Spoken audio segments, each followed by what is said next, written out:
So, proceed tayo sa consonants. Sa Korean alphabet, sa meron tayong 19 characters. So, consonant pala sa Korean ay mayroong dalawang sound.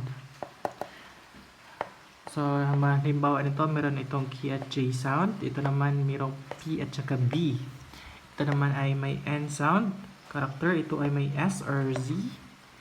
Ito ay may T at saka D sound. Ito naman ay special character na kung tawagin ay iyong character. So, bali pag nasa unahan siya nalagay guys, wala siyang initial sound. Pero pag nasa hulihan, ito ay mayroong NG sound. Ito naman ay may R at L na tunog. Ito ay may T or J. Next is letter M at ito naman ay letter H na character.